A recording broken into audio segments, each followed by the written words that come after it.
Hello everyone, welcome back to my YouTube channel. আশা করছি তোমরা সবাই খুব ভালো আছো। তো চলে আসলাম আজকে আরও একটা নতুন ব্লগ নিয়ে।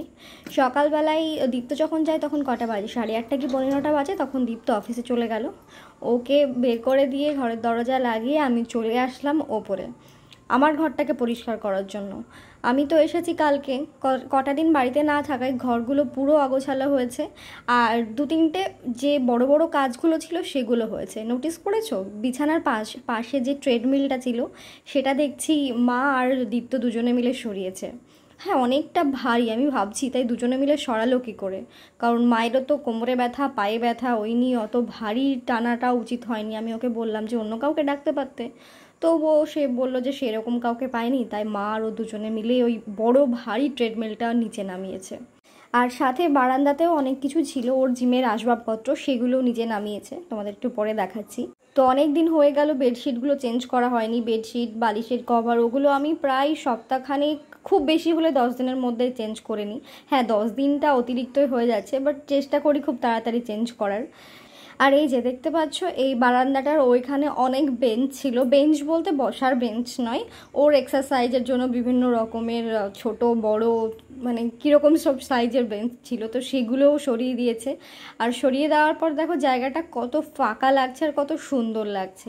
আমার মনে হয় ঘর সুন্দর রাখার জন্য কেউ যদি ঘর গোছাতে না পারো, মানে কোথায় কি রাখবে সেটা মানে ভাবনা চিন্তা করতে না পারো, তাহলে মনে হয় যে ঘর মানে ফাঁকা রাখাই ভালো। যতটা পরিমাণ তোমার আসবাবপত্র দরকার সেইগুলো রেখে দাও, ব্যাস, তারপরে আর কিছু রেখো না, তাহলে এমনিই সুন্দর লাগবে। আর সাজাতে পারলে তো আর তেমন কিছুই না, তুমি যেভাবে সাজাতে পারবে, যত ভালোভাবে সাজাতে পারবে তত বেশি সুন্দর লাগবে। তো এই দিকটাও অনেকটাই ঝুল হয়েছিল, তো বারুন দিয়ে আমি ওগুলো ভালোভাবে ঝেড়ে নিচ্ছিলাম, আর খুব ইজিলি সেগুলো উঠে আসছিল যেহেতু রং করা রয়েছে। তো এই বারান্দা থেকে দীপ্ত সব কিছুই সরিয়ে দিয়েছে, কিন্তু ওর জিমের এইগুলো তো সরানো যাবে না, পুরো দেওয়ালকে ফুটো করে মানে ড্রিল মেশিন দিয়ে ফুটো করে এগুলো লাগানো রয়েছে। আর ও বলেও দিয়েছে আমি এগুলো সরাবো না, তো ঠিক আছে থাক, ওটা থাকলেও একদিকে থাকছে, ওটাতে অসুবিধা হচ্ছে না। তো আমি ভাবছিলাম যে এই গলিটায় কি করা যায়।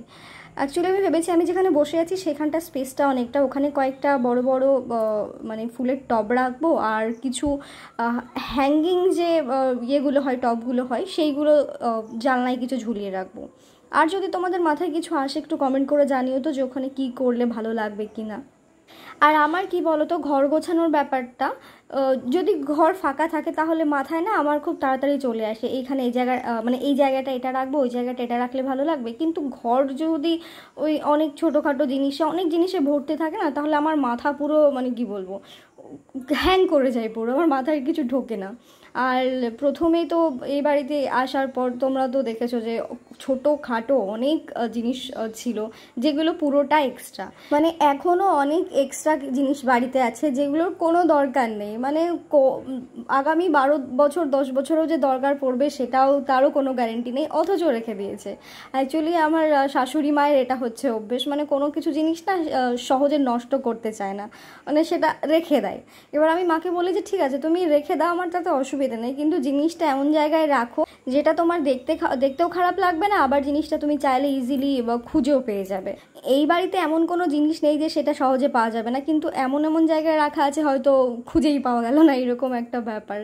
আর মাঝে মধ্যে তোমরা এমন কমেন্ট করো, সত্যি কথা বলতে কমেন্টগুলো দেখে না আমার নিজেই আমি ইমোশনাল হয়ে যাই। কারণ কি বলছি, কিছু কিছু কথা আমার কথার সাথে মানে মনের কথার সাথে এমনভাবে মিলে যায়, মানে আমি এক্স্যাক্টলি ওটাই বলতে চাইছি কিন্তু বলতে পারছি না, অথচ তোমরা কমেন্টে ওগুলো মানে আমার ভিডিও দেখে আমাকে জেনে বুঝে তোমরা বলে দাও।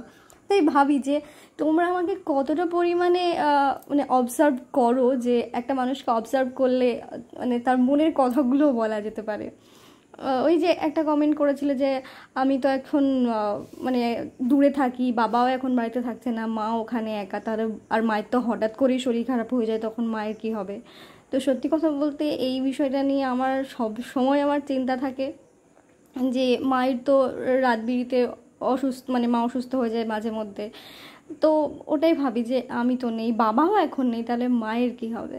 তো মাঝে মধ্যে ভাবি যে ঠিক আছে ভগবান তো আছে, ঠিক দেখে নেবে। এর আগের দিনও যেমন খুব শরীর খারাপ ছিল, আমি উলুবেড়িয়াতে ছিলাম, বাবাও ছিল না, মানে বাবা যাওয়ার কিছুদিনের মধ্যেই। তো মা সেই দিন মাসির বাড়ি গেছিলো, তো মাসির বাড়িতে থাকাকালীনই খুব শরীর খারাপ হয়েছিল, তো মাসিরা থাকাই খুব একটা প্রবলেম হয়নি। তো তো ওই যে কথা আছে না, যার কেউ নেই তার ভগবান আছে, এই কথাটা বলেই মনকে সান্ত্বনা দিতে হবে, এটাই আর কিচ্ছু না। তো যাই হোক, আজকে সকালের রান্না সবই শাশুড়ি মাই করেছে, কারণ আমি সকাল থেকে তো ওই দিকেই ব্যস্ত ছিলাম, কত কাজ করতে হয়েছে আজকে। তো মা আজকে মাছ রান্না করেছিল, মানে মাছ তো ডেলি দিনের হয়, মাছ করেছিল আলু দিয়ে, আর কলমি শাক, আর করলা আলু সেদ্ধ, আর কিছু একটা করেছিল। আর বাবার জন্য এখানে মাছের তেল রান্না করেছিল, তো আমি কখনো খাইনি, দেখি এটা শ্বশুরমশাই খুব খায়। তো আমি বাবাকে বললাম যে ওটা কী খাচ্ছ, বাবা বললো মাছের তেল খাবে। আমি বললাম দেখি একটু দাও টেস্ট করে। তো খাওয়ার পর খুব একটা খারাপ লাগেনি, বাট অতটাও ভালো লাগেনি। তো খাওয়ার পর আমাকে এবার বাবা জিজ্ঞেস করছে যে কেমন লাগলো বলো। আমি বলছি মোটামুটি। বলছে না না, যদি ভালো লাগে বলো, তাহলে আমার সাথে তোমাকেও খাবার পার্টনার করে নেবো। আমি বলছি সেই রকম কিছু না, খুব একটা ভালো লাগছে না। তোমরা কারা কারা মাছের তেল খাও অবশ্যই কিন্তু কমেন্ট করে জানিও। আমি তো আজকেই প্রথম খেলাম, তবে খারাপও লাগেনি ভালোও লাগেনি, প্রথম টেস্ট অনুযায়ী মোটামুটি ঠিকই ছিল। আর তোমরা তো অনেকেই জানো যে আমার খাওয়া দাওয়া শেষ করে কিছু একটা লাগে খেতে, না হলে কেমন একটা লাগে। তো খাওয়া দাওয়া শেষ করে এখানে আমি মতিচুরের লাড্ডু না মিহিদানার লাড্ডু নিয়ে এসেছিলো মা, তো ওটাই খাচ্ছিলাম। তাই বাবার মা দুজনেই বলছে যে তোমার মতো স্বভাব আমাদের বড় ছেলের, মানে আমার ভাসুর ওই রকম মানে ভাত খাওয়ার পরেই কিছু না কিছু খাই, তো সেম অভ্যাস আমারও। আর এই যে একটা মাছ দেখতে পাচ্ছ, এই মাছটা মা কিছুদিন আগে নিয়ে এসেছিলো, তাই ভাবলাম যে তোমাদেরকেও দেখিয়ে দিই। তো এইমাত্র খেয়ে উঠলাম, খেয়ে উঠে ভাবলাম যে দীপ্তকে ফোন করবো। তো খেয়ে উঠে ঘরে ঢুকতে দেখছি ও ফোন করেছে। তো ফোন করে বললো যে বাড়ি আসছে, দুপুরবেলায় বাড়ি আসছে মানে ভাত খাবে। এবার আমরা তো সবে ভাত খেয়ে উঠলাম, আর এই বাড়িতে ভাত শুধু একবারকারের জন্যই রান্না হয়, সকালকার জন্য, রাত্রের জন্য। তো যা ভাত ছিল আমরা তো খেয়ে নিয়েছি, এখন ওর জন্য ভাত বসাবো। কালকে রাতের মাংস একটুখানি আছে, আর একটা কচু সেদ্ধ দিয়ে ভাত বসিয়ে দিই, আর শাক ভাজা করেছিল না, শাক ভাজাও আছে, ওই দিয়ে খেয়ে নেবো। তো প্রেশার কুকারে ভাত বসাতে গিয়ে দেখি কিছুটা ভাত প্রেশার কুকারও ছিল, তো ওই কটা বাটিতে বেড়ে নিয়ে তারপর প্রেশার কুকারের মধ্যে চাল দিয়ে ধুয়ে বসিয়ে দিয়েছি। প্রায় 1 কাপ মতো বসিয়েছি, শুধু ওর মতো হলেই হবে। আর 1 কাপ চাল না মানে খুব সহজে রান্নাও হতে চায় না, বিশেষ করে প্রেশার কুকারে কি হয়, 1 কাপ চাল দিলে 2 কাপ জল দিতে হয়। তো 1 কাপ চালের জায়গায় আমি 3 কাপ জল দিই, নলে যে টাইমটা দেওয়া থাকে ইন্ডাকশানে সেই টাইমে ঠিকঠাক করে হতে চায় না। এবার একটু বেশি জল দিলে দেখবে ভাতটা একদম ঠিকঠাক হয়।